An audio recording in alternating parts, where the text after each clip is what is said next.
Hello and welcome once again. Today we have with us the author Jonathan Ray Hernandez Farris. He is of Colombian and Mexican descent. He's a multifaceted artist with ties to painting, music, and writing. Born and raised in the San Fernando Valley in Southern California, and speaking to us now from Los Angeles, Johnny is the author of Shadows in the Sunset, three novellas. Welcome to the show, Johnny, and tell us a little about your book and what makes it stand out. Hi, Michael. Thank you for having me. My book, Shadows in the Sunset, is just these three stories, and I think what makes it really stand out is the fact that it's relatable. It's relatable in the sense that if you feel a sense of freedom in your life and you want to go out there and you want to expand more on yourself and the things surrounding you, then I think this book is like great for you because it not only paints a picture of momentum, it allows you to I would hope that it allows you to feel it as well, just feel the freedom. Fascinating. Okay. So I mean, the story's about like people finding freedom and There's three different stories, and I would say like the theme of freedom ties into each one differently. mm, yeah, and that's a big topic in our modern culture and freedom meaning different things for different people. But for Um, for sure, yeah, yep. it's something you could very much expand on. Yep. So where does this book come from? What was the inspiration for it?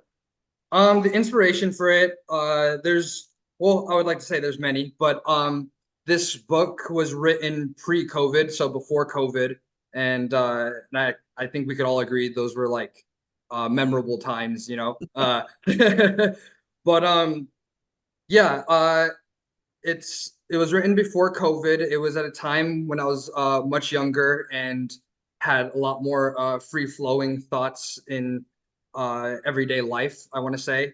The book I wrote, each story was written just in like at the span of I want to say 4 months. Each story took about 4 months.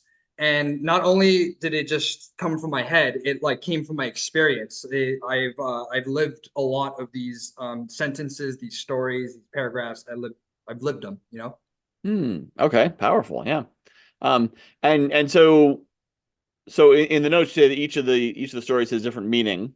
One about foundation of youth, one about changing world, one about truthfulness within the self. So talk a little bit about each of the stories and what they mean for you. For sure. The first story is the title of the book, Shadows in the Sunset. And all it really is, Michael, it's simply just moments in time, moments of these young people that leave their home for just like a vacation almost, and they go to Big Sur. They drive to Big Sur from Los Angeles, some of them from Oregon, and they simply just live moments. They talk about poetry. They make bonfires. They go to the beach. They meet new people, and essentially, like I lived most of that story. I Hmm. went to Big Sur in 2017. I've met these new people. I've made new friends.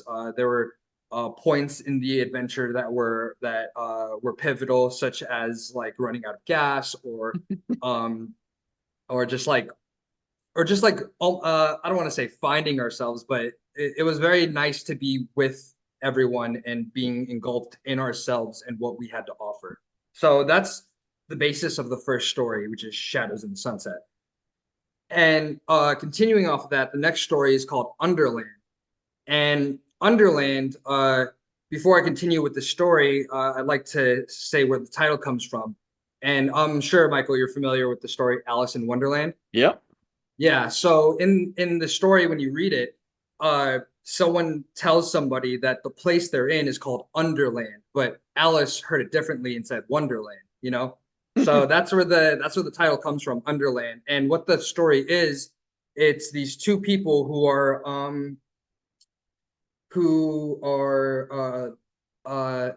love they're insane, but not in a bad way. They're like pleasantly insane, if that makes sense. Yeah. These Yeah. two people go to the fair. It's a country fair, and it's a real fair in Oregon, where people from all over the country go to. So that's where the inspiration came from. It was me and my cousin, and we went there, and we just experienced a lot.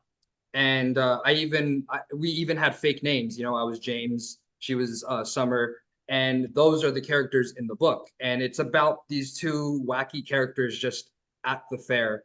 And I want to say where the theme of freedom ties in there. There's a lot of themes in that story specifically, dealing with like country, dealing with like climate, dealing with just the foundations of youth. Hmm. But um, but with that story, I believe the theme of freedom comes in with the main character James, and he's a journalist. However, he's never published anything. He just hoards all his work, and he brags about it all the time. But like he just sees loopholes and things that like are either unjust or just like not right, and he just writes them down. And when he talks to people about it, he sounds crazy. So that's the gist of that story. Okay. Yeah, that was And also written in 2017, 2018. okay. So and so the way you're describing it feels like for this would be a great book for people who are kind of feeling hemmed in their real life as an escape, and they can go on this journey of freedom with your characters through the stories. Would that be accurate? Yes, and I would like to say like it's very fun. It's like if you find yourself in that realm of thought, then this story is just very fun for you, you know? Nice. Yeah, Yeah. that sounds sounds And great. I'd like to Especially say that at the end of I would like to think that at the end of every story you take something with you, but at the end of this story, I would like to think that you you just take like a piece of something you never had before. hmm. So, but you'll it sounds like you'll leave, feeling lighter and better and uplifted by these. That Yes. okay? So Yes. these aren't sad stories, that dramatic and tense, and they're more light. Yeah. The third story, I unfortunately I like to say is dramatic and tense A little and heavier. like yeah, very much heavier. Okay. The third story is called A House with No Progression. And as you can guess with that title, it's a house with a lack of progression. It's Yeah. this it's this artist who's been published and he's had his work admired. And so in that literature game, I guess you could say he's very well off. But with this being said, he has secluded himself in a home, a big home in the north, in Oregon, and he has construed his own reality for himself without even realizing it, if that makes sense. Hmm. It's simply the story is about a man slowly going insane, and Hmm. he's bound by the freedom of his own mind. And when I was younger, I grew up watching a lot of horror. My Hmm. mom even introduced me to a lot of horror movies like growing up. So it kind of shaped it shaped me in the Hmm. sense that I love horror stories and I love to tell them. So this was my take on a horror story. And it follows a character named Ray, who again secludes himself in this house and he's just writing. He's writing on the walls, he's writing on his typewriter. He talks to people without even remembering the conversations. And the story is two parts, part one, part two. Part one is his perspective. It's like how he sees everything. And I'm just gonna say you can't necessarily trust him, you know. And then the second part of the story is a third person point of view of everything that happens. So the reader has something to make sense of everything. And it's tragic, but it speaks in volumes, I think, because of the tragedy. Hmm. Fascinating. That definitely sounds like another interesting twist and also an interesting escape, which it sounds like their whole book is great for people who want to dive into a story or a series of stories and sort of let it take them away, which is what reading really should be all about. Of course, yeah. And I'd like to add that all three of these stories interconnect in some way. Oh, okay, nice. Either Ray from the third story wrote the first story, or James from the second story um, sees the house in the third story. There's connections that you will make Hmm, when you read it. interesting. All right, and so in addition to being a writer, you're also an artist. Is that correct? Yes, I I produce beats and rap, and Mhm. I paint. Okay. Yeah, And I paint. No, so no, how does that continue. tie in with your writing? Yeah, the painting and the music definitely does, in the sense that in the first story you'll see like my music. When I say my music, I can't put music in a book, but I could put the lyrics in the book, and I Mhm. have like he has poems that he shows and he raps, and so that's tied in. But my paintings are tied in like a lot more. For each story, there's a picture, and it's just a painting I painted. And even the cover is a painting that I made, Mm-hmm. and it's just like a character going like this. But uh, what I like to do is I like to do portraits of people, or yeah, but just portraits of people. And I have stacks and stacks of notebooks, like just stacks, and they all have words in them. And I rip out all these notebooks just to put them in the paintings and relate them to the image. So when you look at one of my paintings, there's a lot more to see than just the person I painted. There's words that relate to their life. There's like smaller pictures that can make up the bigger picture. It's just very, there's just a lot to take in when you look at one of these images. Fascinating. And so what's next for you after this project? Just to keep working, just to keep making art. I want to make a compilation of music so I could perform soon. Because I have like a monster amount of energy, and I would love Mhm. to just release it into the masses or something.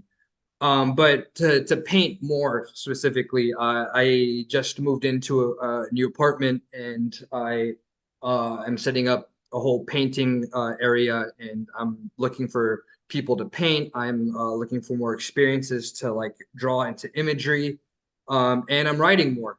I'm currently writing my second novel, and it is titled "The Wrong Side of Paradise." Hmm. Very Yeah, nice. So you're still in the I've writing process of that. yeah, I've actually been in the writing process of this since like 2017. Okay. I came up with the story back then, and I've just been writing it ever since. And it's the book is about paradise. It's about a man who tries to get away from it all, ends up in LA, and he's just engulfed in his own indulgence. And then there's a kid that just graduated high school that just is acting a fool in the city, and it's there's just a lot to take in with this novel, which is why it's been taking me so long. Yep. Very Yeah. nice. Yeah, that's how novels, sometimes you start writing, then your characters decide they're going to do something else, and you're like, hey, where are you going? I was running Yeah. here, and now you're going over there. What's going on? Yep. For sure. It's Yep. hard to keep track of them sometimes. Yep. Yeah. So what would you say is the overall message within your art and your writing and all you're accomplishing? I would like to say momentum, which Hmm. is like a subcategory, or maybe I was gonna say a subcategory of freedom, or maybe momentum's the subcategory of free. Wait, sorry. I meant to say either momentum's the subcategory of freedom, or freedom's the subcategory of momentum. But either way, momentum is what I hope to give to the masses, to anybody, just because when you have a momentum it just keeps going, and it Hmm. create a kingdom, and all these stories that are in this book specifically are all moments that I've lived, and um I just put down on paper, and I just hope that people read this and become inspired to make their own moments. And I believe in those moments are like the greatest senses of freedom possible. Fascinating. Okay. Is there anything else you'd like to add that I haven't asked you about yet? Um, no, just to read my book. I swear you won't regret it. And to watch out, because I have a lot more coming in, and I'm never gonna stop. So there's always gonna be more and more. And if you see my art on the street, I go by Hollow. So Oh, okay, gotcha. yeah. And of course, so you can find Shadows in the Sunset, three novellas by Jonathan R. Farris on Amazon or at writersrepublic.com. or any place else where you find books. And is there any other way that people can find you? Do you have a website for your art, Instagram, anything like that? I have an Instagram. It's hollow_I. So hollow_ three eyes.